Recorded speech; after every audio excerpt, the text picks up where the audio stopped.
Now we're going to talk about clearing the road, fat and fiber. A lot of reasons for people to have heart failure. Many different diseases or conditions or things that happen to people can cause the heart to fail in various ways and for various reasons.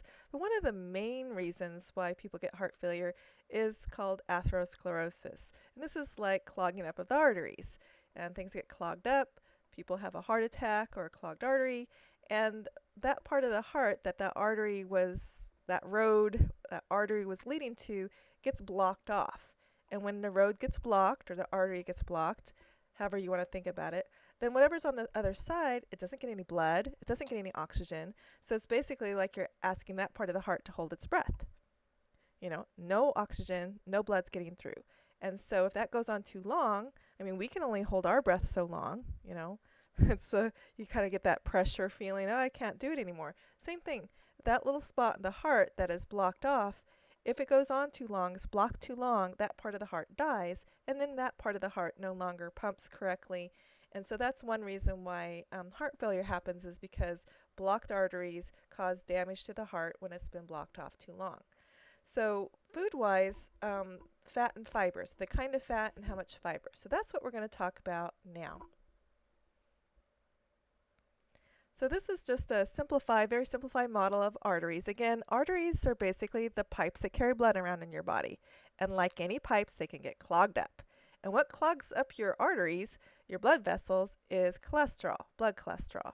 And so you can see in number 1, that picture is a nice, clear, healthy artery. The blood flows very easily, doesn't get hung up on anything. Number 2 shows it's starting to clog up with cholesterol on the outside. And actually, what happens when someone has a heart attack in most cases is part of that cholesterol kind of pops open. It becomes unstable. It's called unstable plaque. That's a name for this cholesterol buildup. It's called cholesterol plaque or just plaque. And when part of that cholesterol plaque is unstable, it pops open and a clot can form very quickly. And so that can go from how it looks in number 2 to being completely blocked off there in the middle. So no blood can get through. And that happens when you have that unstable plaque that pops open and a clot blocks it off. Just like if you got a scratch, you'd get a scab. When this pops open, an internal scab, so to speak, is like a clot. And you can think of this as the pimple theory of heart disease. It pops and it blocks. Now let's talk about the different kinds of cholesterol. This is confusing to a lot of people. Which is the bad one? Which is the good one? It is confusing. There's lots of numbers to think about. But hopefully after I explain this, you'll never be confused again. You'll get them all straight in your mind. And so this is a way to think about it. There's mainly the LDL and the HDL. LDL cholesterol and HDL cholesterol. LDL, just remember L for lousy, the lower the better. LDL is the litter bug. It leaves the liver full of trash, the cholesterol, and it dumps it in your arteries, the road through your body, your arteries. So it dumps it. So there's L, lousy, lower the better, the litter bug. And then the other one is HDL. Just remember H for healthy, and the higher the better. Or I even like to think of it as HDL stands for Hoover Deluxe, because that's basically what HDL does. It just goes through the body and kind of vacuums up the cholesterol and gets rid of it. So the cholesterol itself, there's just one type of, there's cholesterol, but it can be being dumped or it can be being picked up. So that's what makes it bad or good or lousy or healthy for you. So L for lousy, the lower the better. H for healthy, the higher the better. So hopefully from now on, it'll be easier for you to keep these numbers straight in your head. So there's lots of news out there every day. You hear something different. What's good for your heart? What's bad for your heart? Well, this is a way, if you can actually simplify it down to 4 factors, and following those, you will actually eat a heart-healthy diet. So it doesn't have to be confusing. So let's simplify it. Start out with fat. With fat, you want to change the kind of fat you eat. So from saturated to unsaturated. So that means you want less saturated fat and go instead and choose unsaturated fat. And I'll explain those so that it will become clear. Also, you want to just avoid trans fat. You don't need it. It's not good for you. Just avoid it altogether. The second factor to pay attention to is fiber. You want to get enough fiber foods, vegetables, fruits, whole grains, nuts, beans, and seeds. Now, when we look at just fiber all by itself, it's a little bit confusing in the research. But think of fiber more like a handle nutrient, like the handle on a suitcase. If you go and you grab fiber, it comes with a whole suitcase full of other good things for your heart. Phytochemicals, antioxidants, things that affect how your blood clots or doesn't clot, how your arteries stay healthy and smooth. So it's not just about, you can't say, oh, it's fiber, so I'm going to go get some fiber supplement, this powder or something. No, fiber, you want to look for fiber foods. So if you look for foods that have more fiber, that again is a handle. So you grab the fiber, you look for the fiber, and that's going to pull all kinds of other good things with it. Now there is, we're going to talk about later about a certain type of fiber that you actually do want to kind of seek out by itself. It's called soluble fiber, and that's because it kind of soaks up cholesterol. So, but here we are. The first two food things to pay attention to is the kind of fat you eat and getting more of the fiber foods. The third factor is fuel. So we have fat, fiber, and fuel. Fuel has to do with the calories you eat. So if you have excess calories, you're going to have excess fat in your blood and on your body. And so you want to watch portion sizes. You want to also pay attention to sugary drinks that just have empty calories. Too many of those can really drive up blood fats in the body. So those are the three main nutritional things. Change the kind of fat, get more of the fiber foods, and watch the amount of fuel or calories and portion sizes. The last factor is, of course, fitness. And it's important to realize, a lot of people think, oh, well, I exercise, but I only lost a couple pounds. It's not worth it. No, that may be true, but you need to realize that fitness, moving your body, has benefits even if you didn't lose a single ounce. Even 10 minutes a day was found to be beneficial for your heart. So discuss your exercise plans with your doctor, but certainly you need some because it's good for your heart. Again, even if you didn't lose a single ounce, fitness would be good for your heart and your energy and reduce your risk for several different kinds of diseases and just improve your quality of life and your energy level.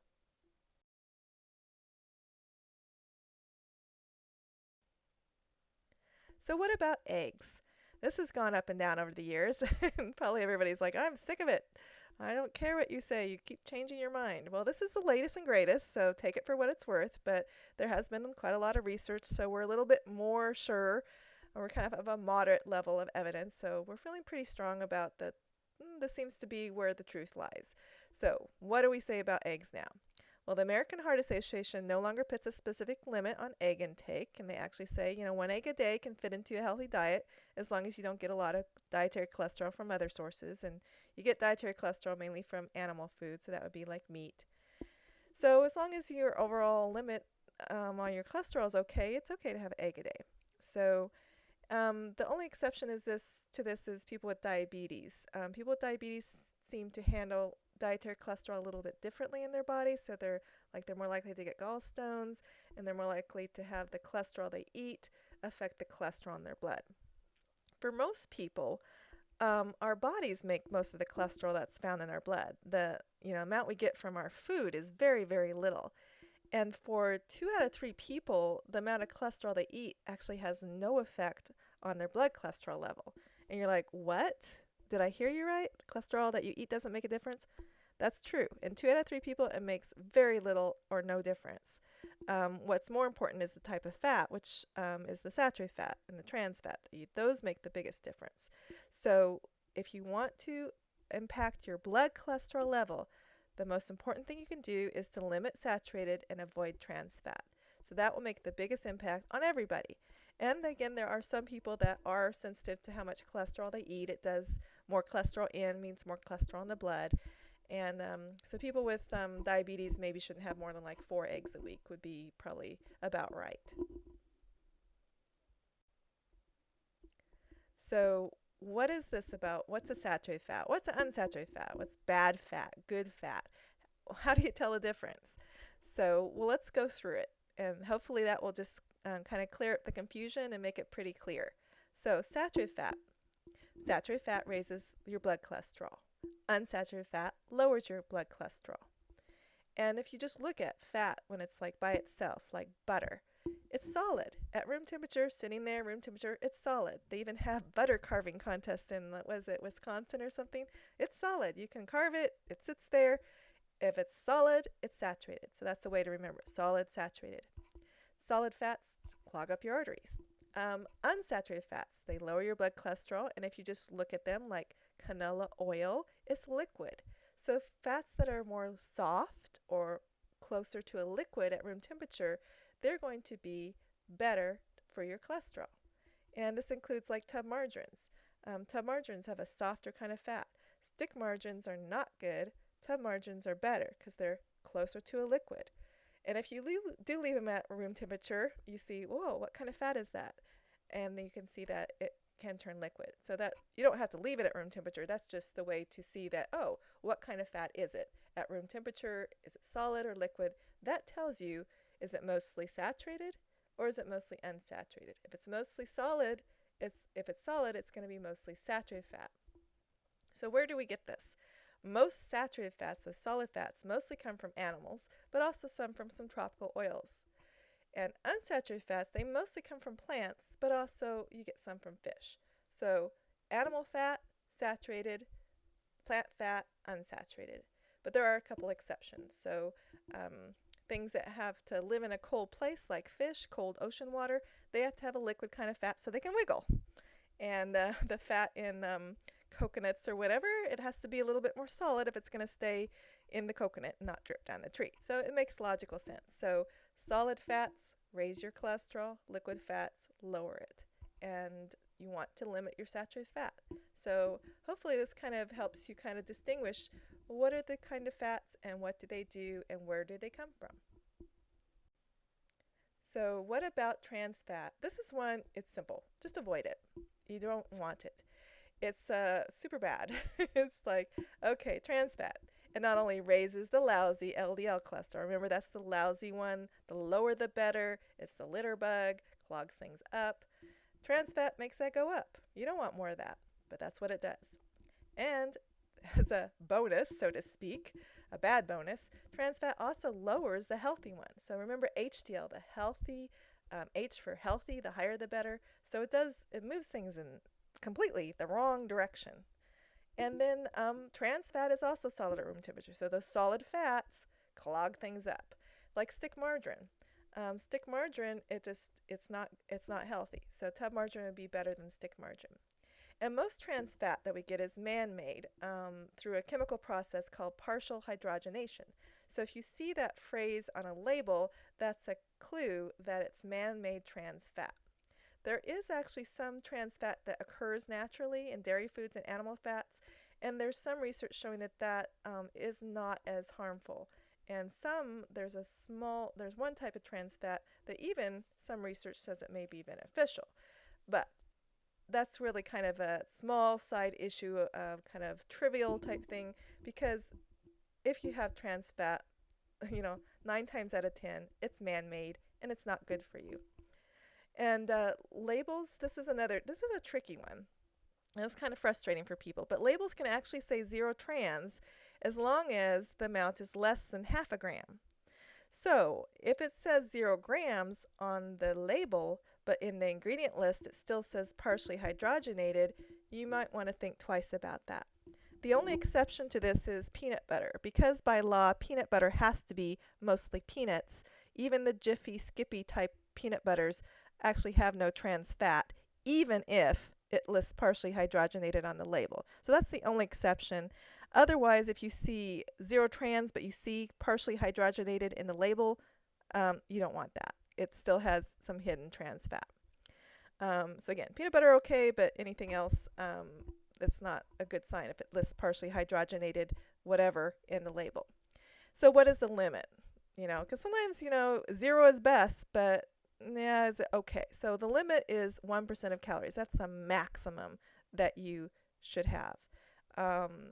And that amounts to about 2 grams of trans fat a day. So that's the maximum that's allowable. And it's not that you want that. It's not desirable, but yeah, it's okay.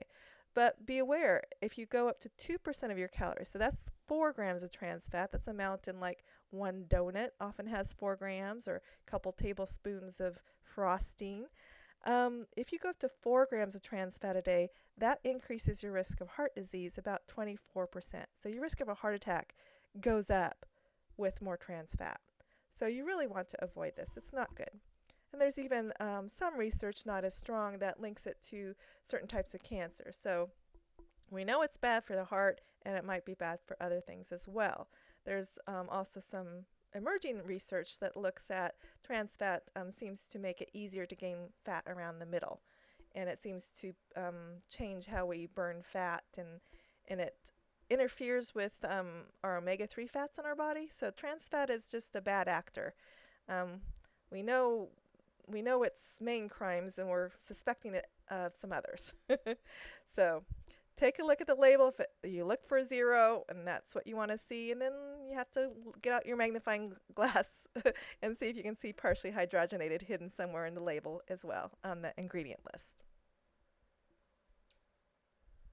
So what does it look like, the saturated solid fats? Well, here you can see whole milk. So again, saturated fat comes from animal fat. So if food comes from an animal like milk and it has fat in it, that fat is mostly saturated. Same thing with the butter in front of it, the cheese. Lard. Lard is animal fat, and therefore it's solid and it's saturated, and it raises your LDL, that lousy cholesterol. Ice cream comes from milk or cream, which comes from a cow, so it's animal fat, therefore it's mostly saturated. The skin on the chicken there, you can see the skin there. That skin is from an animal, so that fat there, the skin and the fat there, is mostly saturated. Solid fat, raise your cholesterol. The steak in front of the chicken, see that white fat around the outside? That is animal fat, and therefore animal fat is solid, saturated, raise your LDL. The donuts, that's where you're fried in shortening or whatever, that's solid fat. A lot of it raises your cholesterol, and probably some trans. And then the hamburger there, the hamburger is meat, and therefore any fat in it is animal fat. Animal fat is solid fat, mostly saturated, raises your LDL. So this is kind of like just a brief picture of some foods that are high in saturated fat. Here we go. We have some choices that are more towards where we want to go.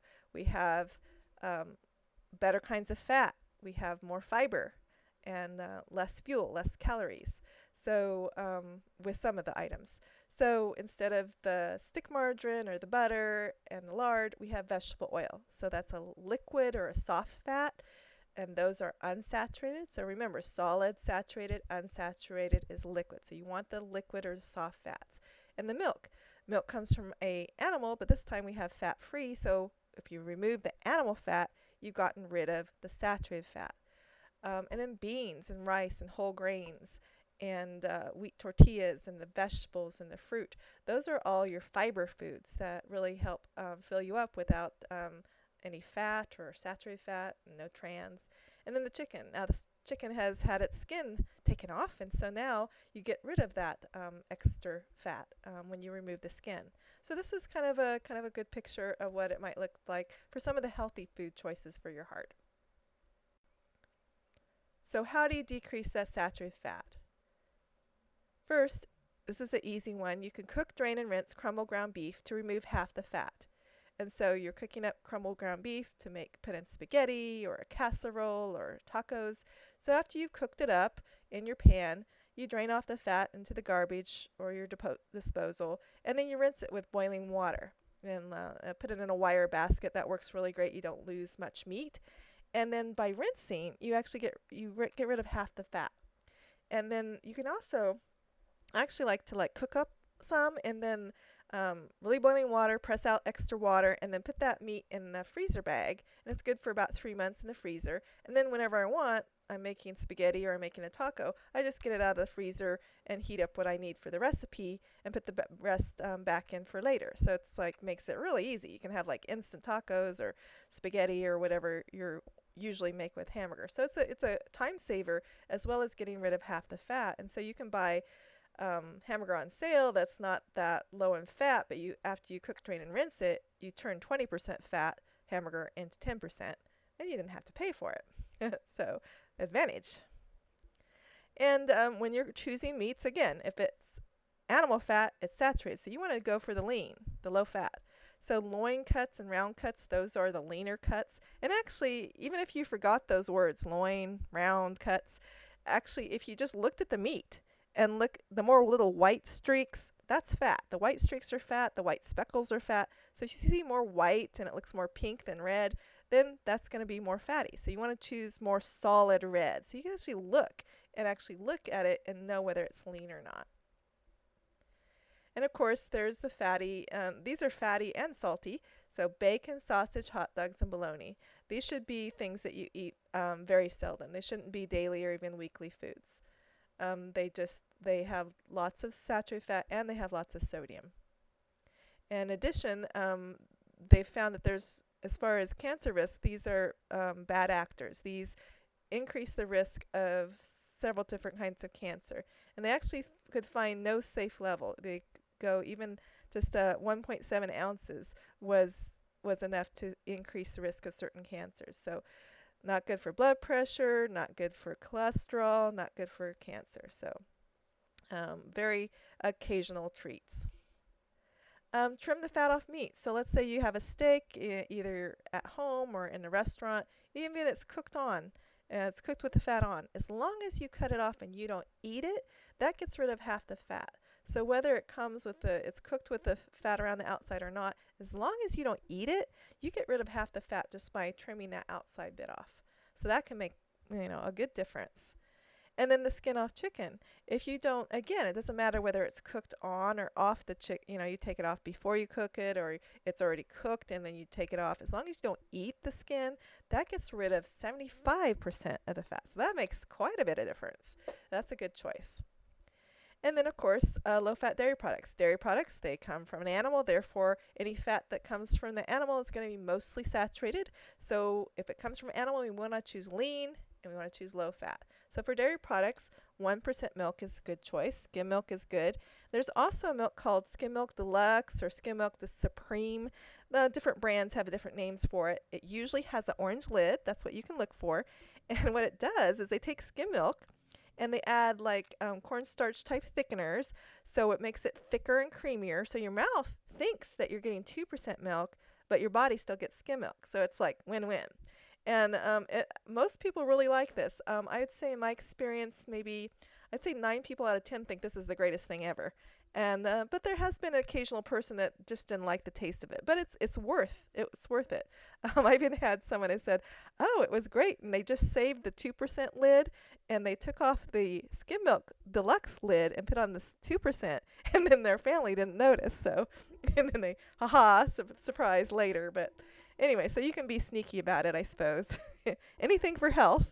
And then of course your other cheeses, yogurt, sour cream, and cream cheese, you want to choose the lower fat or the fat-free. Now, not everything has to be fat-free, but use kind of, like with sour cream. It's like I can use fat-free sour cream in some things, and other things I kind of like the light. It's not full fat, but it's not fat-free either. So you kind of have to play with that and find where, because you have to live with this, If it's the changes in your diet, if it's too strict or too extreme, you're going to eventually just, forget it. It's too hard. So you want to kind of play with that. It's like, where can I, okay, I like it.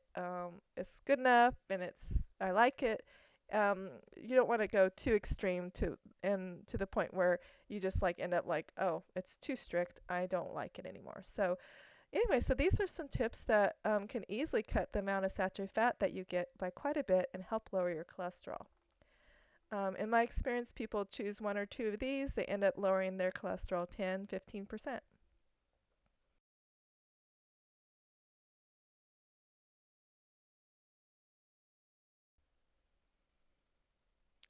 So we've decreased our saturated fat, and we will now want to switch to the unsaturated fats.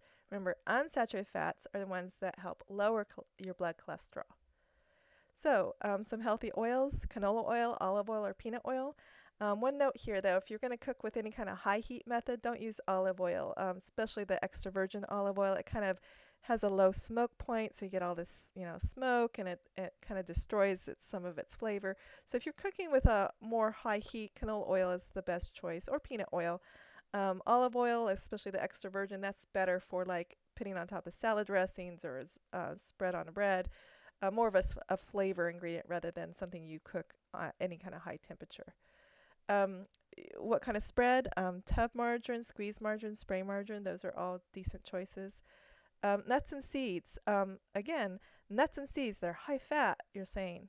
So why would they be healthy? But remember, if it comes from a plant, it's mostly unsaturated fat. So if you, so the kinds of fats that are in nuts and seeds, there is a little bit of saturated fat, but it's mostly unsaturated fat. Because again, plants are have usually the healthier type of fats. So small amounts, so like a handful a day, 4 or 5 times a week. This actually has been linked to reduced risk of heart disease. It gives your heart and your body some essential fats that it can't make by itself. So it helps skin and heartbeats and electrical systems. So it can be quite healthy. Also, the healthy fats come from fish, salmon being the most popular and famous for this.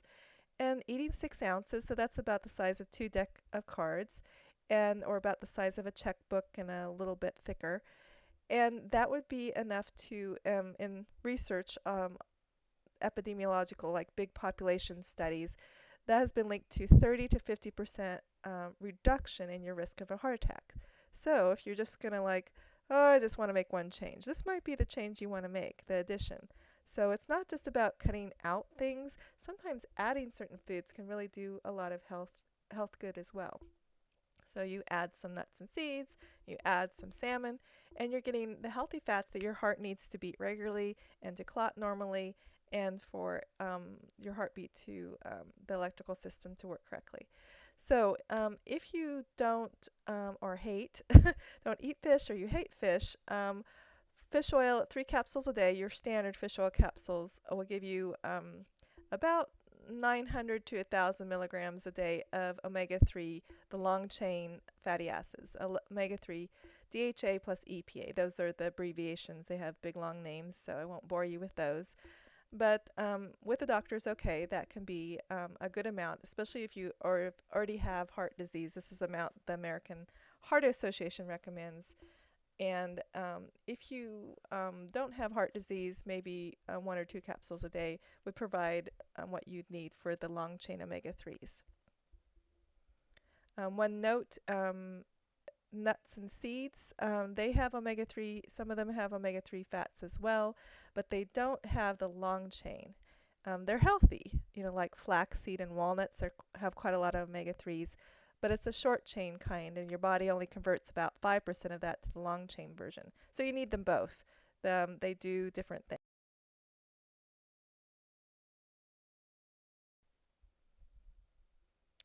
Okay, so some details about omega-3 fats. Oh, omega-3 fats, omega just means the end. So at the end of the fat molecule, you count in 1, 2, 3 places, and that's where there's a bend in the molecule. There's a bend at the third one from the end, omega-3. And that bend there, our body is not able to put that bend in the fat. And that bend is sort of like the notch on a key. It helps the key fit in different locks, so to speak, in your body and turn things on and off.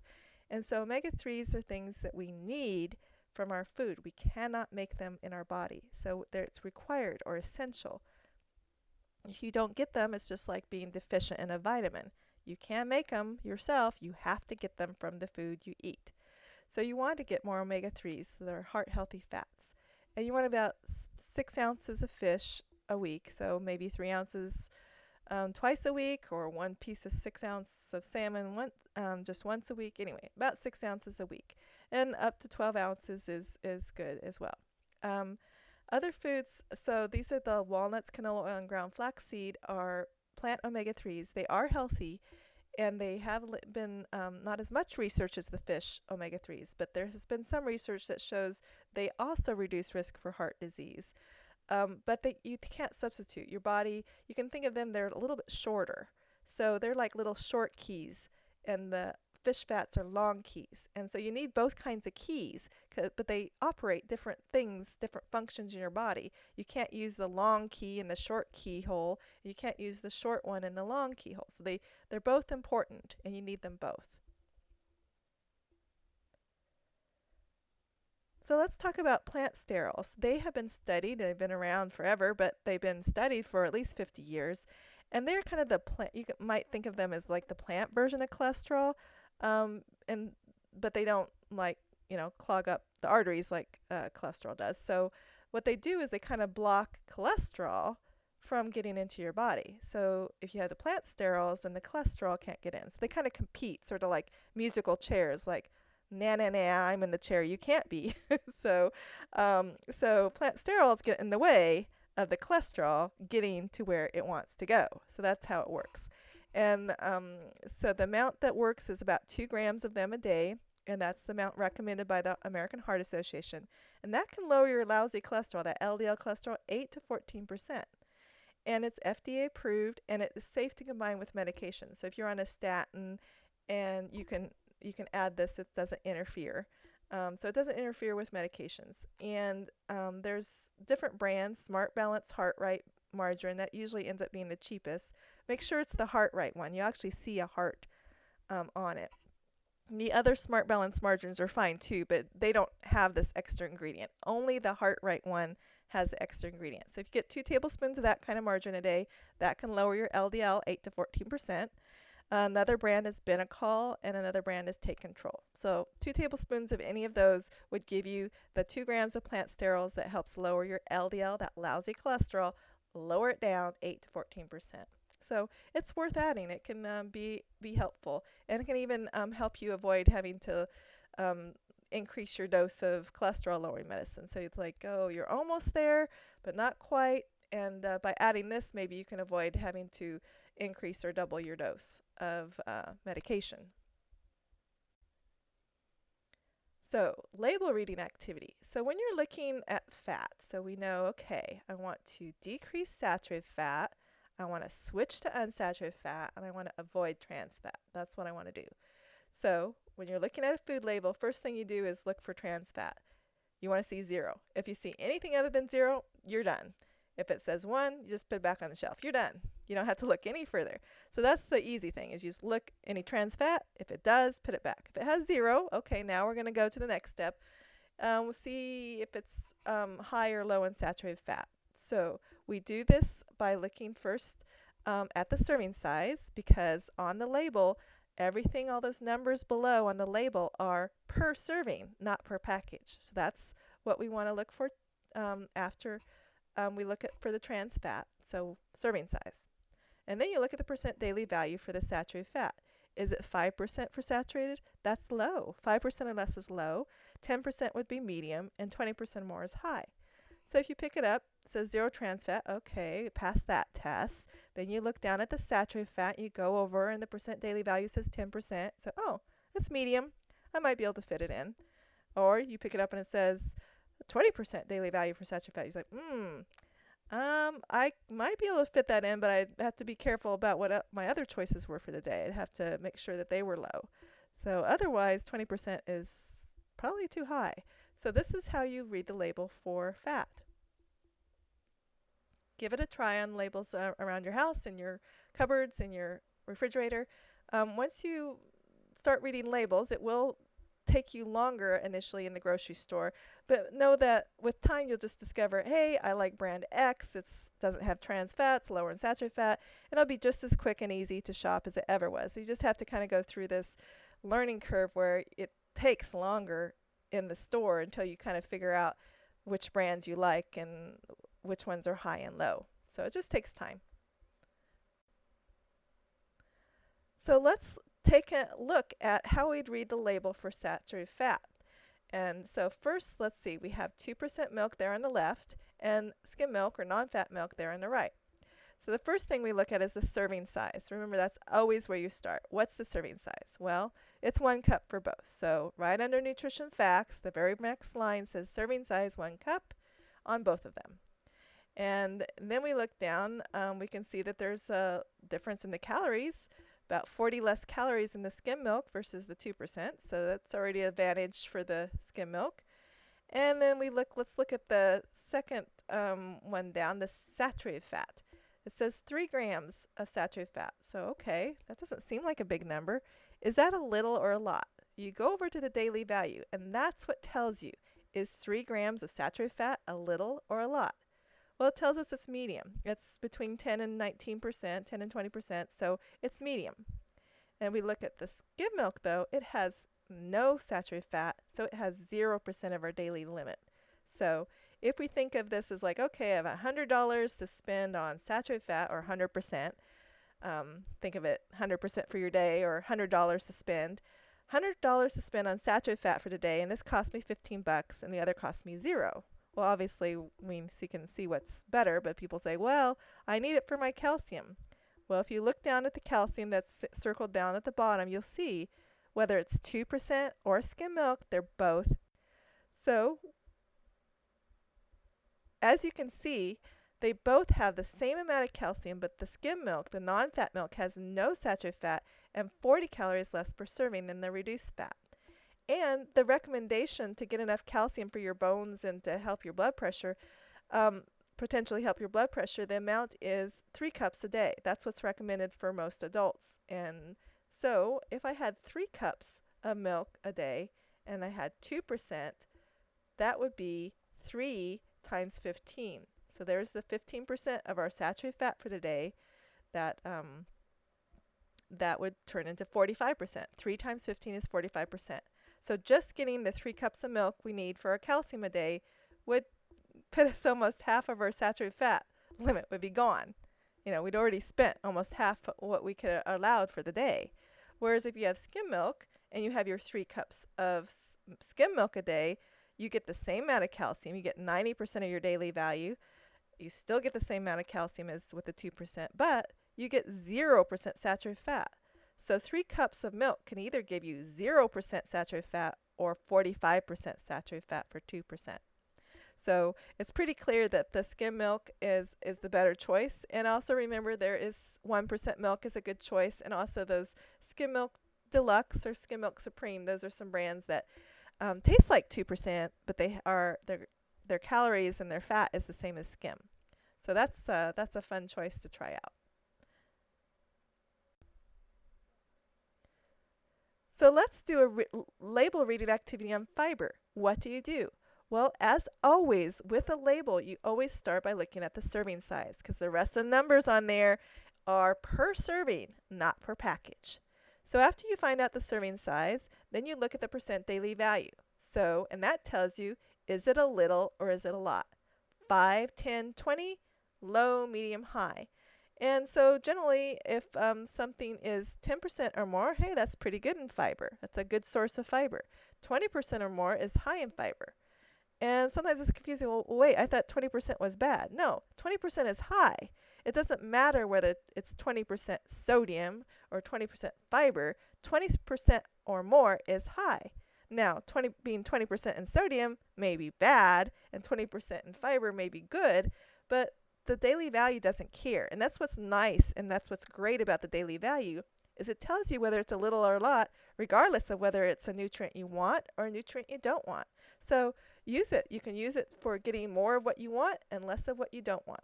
So take a look at your food label and figure out what foods are higher in fiber and what foods are lower in fiber. And remember, your fruits and vegetables, they may not have labels, but fruits, vegetables, whole grains, beans, nuts, they are good sources of fiber. And those foods that are white bread or white noodles tend to be pretty low. And juices, those are low as well. Now we come to a special kind of fiber that helps lower cholesterol directly. Not because it comes with all other kinds of good things, but because soluble fiber itself acts like a sponge, and it actually soaks up cholesterol and carries it out of your body. Now, how does it do that? Well, your body has a digestive juice that your body makes. It's called bile. And your body makes that digestive juice out of cholesterol. So every time you eat, this bile comes into your stomach and your intestinal tract, into your intestinal tract, not your stomach, sorry about that. It comes into your intestinal tract to help digest your food, and then your body is into recycling, like many of us are, and so your body likes to just recycle that and use it again. So it makes the bile, it excretes it, it goes into the system, it absorbs it back. Well, the soluble fiber traps it and prevents it from being recycled. So maybe not good to not recycle in life, but in this case, it is a great thing not to recycle because the soluble fiber, like from the oatmeal or beans, actually traps that cholesterol and carries it out of your body. And this helps lower your blood cholesterol because it kind of drains out some of the cholesterol from your body, and that will lower your blood cholesterol. So if you have 3 grams of soluble fiber a day, that lowers your LDL on average around 5%. And if you have more, you get more. So 5 to 10 grams of soluble fiber a day could lower your LDL 10 to 15%. It takes about 2 to 4 months for maximum effect. So this is not like quick acting or anything. Kind of gradually over time, you recycle less. And so it takes some time, but it does work. And to lessen side effects, you want to kind of increase the amount gradually. You don't want to like no fiber up to a ton of fiber. That's going to make you upset stomach. That's not something you want to do. So there's lots of sources of soluble fiber. Beans. A lot of people don't think of beans. Beans actually have twice as much soluble fiber as oatmeal does. For the same amount of oatmeal as beans, you get twice as much soluble fiber from beans. So it only takes a little bit of beans to get 1 gram of soluble fiber. So 1/4 a cup of cooked beans. So if you were getting all 3 grams from your beans, you just, 1/4 is 1 gram, and that would be 3/4 a cup. So 3/4 cup of beans would give you the amount of soluble fiber you need to help lower your cholesterol. Oatmeal, of course, always popular. So 1/2 a cup of oatmeal has 1 gram of soluble fiber, or a little packet of instant oatmeal. Good to keep at your desk, rushing around, skip breakfast, get to work, have some oatmeal. 1/3 a cup of lentils. Lentils have your soluble fiber. Bran flakes or Cheerio type cereal, about 1 cup of that will give you 1 gram of soluble fiber. Piece of fruit like an apple or pear. A carrot, a medium-sized carrot, or about 4 or 5 baby carrots will also give you 1 gram of soluble fiber. A large baked potato, about 7 ounces, will give you 1 gram of soluble fiber. A really superstar is ground flaxseed. You can buy it in the store, and once you cut it open, you want to store it in the fridge or freezer, but you can store it into your oatmeal or yogurt or something. And just 2 teaspoons has 1 gram of soluble fiber. That means if you have 2 tablespoons, a little bit bigger, 2 tablespoons, that would give you your whole 3 grams for the day of soluble fiber. 1/4 of an avocado, and Metamucil wafers. They actually have a little bit more than 1.5. So they sell this, they're in the medication area of the store, like Biomart or Target or someplace like that. And you can buy them. And they have like one little packet contains 2 Metamucil wafers. And so if you had that little packet that has those 2 fiber cookies in it, that would give you your whole 3 grams. So if you had a package of them, you would actually get 3 grams of soluble fiber, and that's the same as 1.5 cups of oatmeal. So people sometimes find that convenient to have their little packet of fiber cookies. They're Metamucil, and they taste pretty good. They kind of taste like crispy oatmeal cookies. And I actually had one lady, she's given me permission to share her story. She actually she made a lot of diet changes, but her LDL was still really high, and she did not want to go on medication. She really didn't. So she came to me and said, well, Sarah, I've done this and this, and is there anything else I can do? I said, well, we can add the plant Sterols, which, those are like in the Heart-Right Balance, Smart Balance Heart-Right margarine. So she did that, and she also had a little packet of Metamucil wafers every day. And it dropped her LDL, that lousy cholesterol, 47 points. 47, I'll say it again, 47 points lower, about 24% in just 3 months.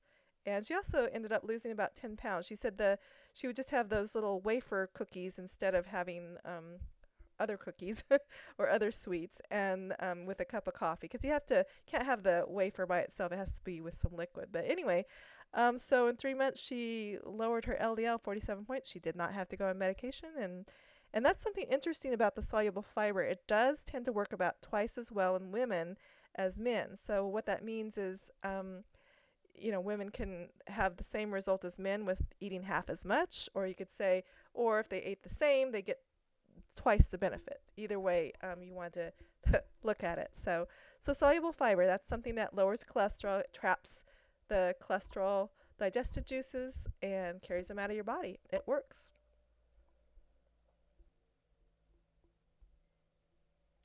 So, what about whole grains? We hear about them a lot. They're advertised, they're promoted. Why? Well, it turns out that whole grains may be even more important than fruits and vegetables as far as heart disease risk goes. If you eat your whole grains, it looks like it may lower the risk of stroke about 22 to 26%. It may lower the risk of your heart attack by 30 to 37%. It lowers the risk of getting diabetes by up to 36%. It also helps, even if you do get diabetes, it helps control it. Oatmeal especially, they found that people had oatmeal for breakfast, their blood sugar control remained better up to 8 hours after they had the oatmeal. So it tends to help kind of control things that way. And it may also lower the risk of some types of cancer. When you get whole grains, they have all three parts of the grain, and they have all the benefits of the fiber and the phytochemicals and the vitamins that are in there. Whereas if you have refined grains, sorry, what you end up having is you only have one of the three parts of the grain, and you just have the starch part, and it's lacking, cut down up to 80% of what it originally had, if not more. And so it also lowers, so whole grains are also good for lowering some types of cancers like colorectal cancer, pancreatic cancer, about 20 or 30% less risk of those, up to 50% lower risk of stomach cancer, and about around a 40% lower risk of liver cancer. Now, all these potential benefits, they say they are maybe. It looks pretty strong, but they're mostly population studies, so they're done in large amounts of people, so we're fairly confident that there's a benefit, but it's not the same as a study which is difficult to do, sometimes impossible to do for nutrition, where you actually have this group has one thing, this group has the other, and we follow them, and so those kind of studies are very difficult to do in nutrition. So these are oftentimes the best type of studies we have, is large groups of people and looking at what they eat and don't eat and seeing what kind of diseases they get and don't get.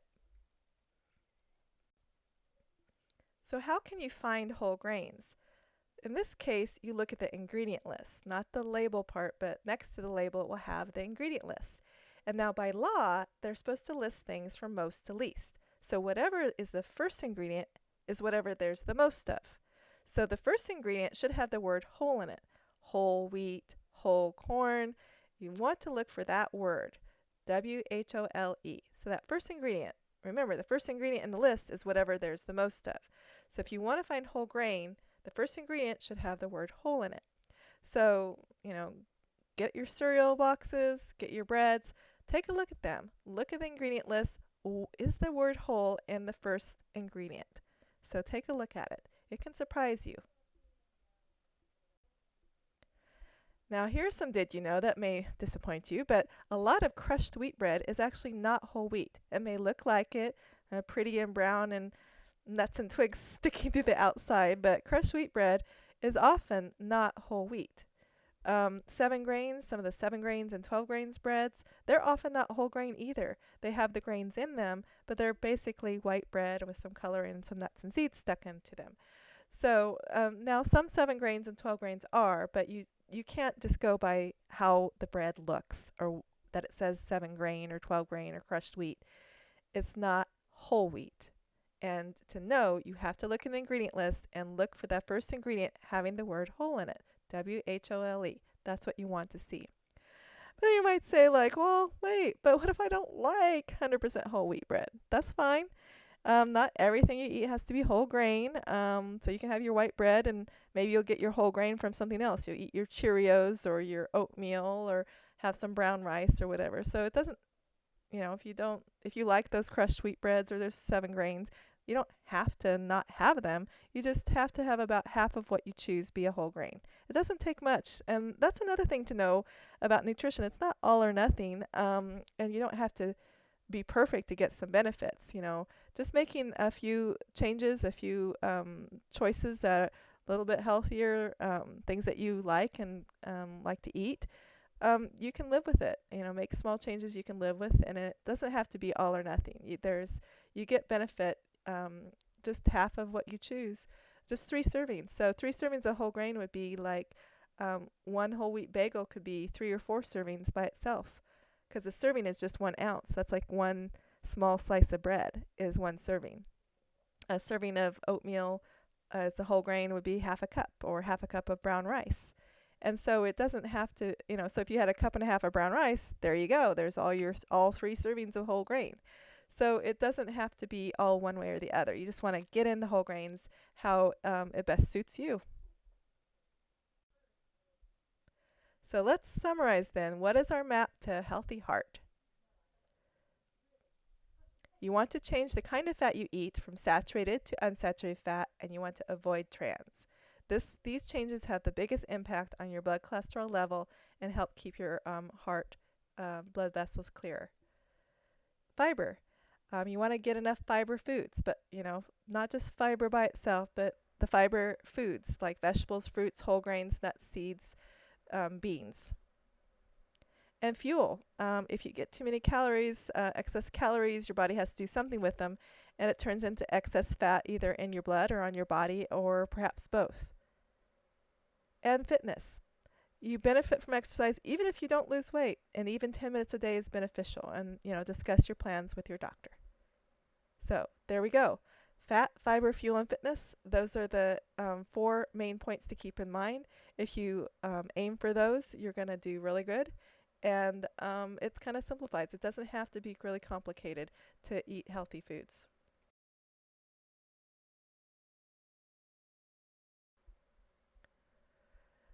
So let's look at our summary of action steps. You want to weigh yourself every morning and keep a record. And if the weight goes up 2.5, 3 pounds since yesterday, you need to contact your healthcare provider or nurse. If it goes up about 5 pounds since the same time last week, in a week, you also need to call. So 5 pounds up in a week, you need to call. You also want to keep track of your fluid intake if needed. Not everybody needs to. And you want to read your food labels. Read food labels for what? Well, sodium, saturated fat, trans fat, and fiber. So sodium you want less of, saturated fat less of, trans fat none of, fiber more of. And then you want to ask restaurants for nutrition facts. More and more have them. There's even more requirements that they have them. So ask them. And then use the plate method for balanced eating. So half your plate vegetables, a quarter a starch, noodle, potato, rice, and another quarter be your meat or protein. So half vegetables, a quarter starch, a quarter meat, and then add a fruit and the dairy, milk or yogurt. And then start using herbs and spices, pepper, lemon juice. Flavor your food with something other than salt. And get up and move every hour or so. And avoid drinking your calories, because if you drink your calories, they found that they may not register as well in your brain. So you just drink your calories, but you still eat just as much as you would have otherwise. So they don't really, drinking your calories is just extra calories. It doesn't really satisfy your hunger or help you eat less. So these are some summaries of some important things to think about, and to think about maybe working on 1 or 2 of those as things that can help you change your health for the better. Good luck.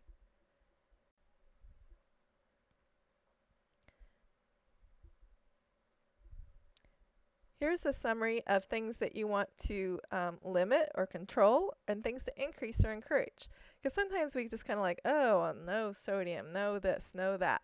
Well, it's not all about cutting out things. There's also things you can add. And remember, there was one study, it's called the DASH study, where they actually didn't change the sodium level at all. People had the same amount of sodium, but because they got more whole grains, fruits, vegetables, low-fat dairy, lean meats, beans, nuts, and seeds, because they did that, they lowered their blood pressure the same as if they took a medicine. And they did it quickly. In 2 weeks, their blood pressure had dropped, the same as if they had taken a medicine. So it's not just about, oh, I can't have that, I have to cut down on that. I mean, those can be important, and they do matter. But also think about things that you could add. Maybe that's a better approach for you, to just start with, oh, what can I add? What would be good to add to improve my health? Sometimes be a more positive approach to take. And then look at some of the other things as well as time goes on. So take a look at these and work on 1 or 2 things at a time. And gradually, it does make a difference. And so best of luck to your health.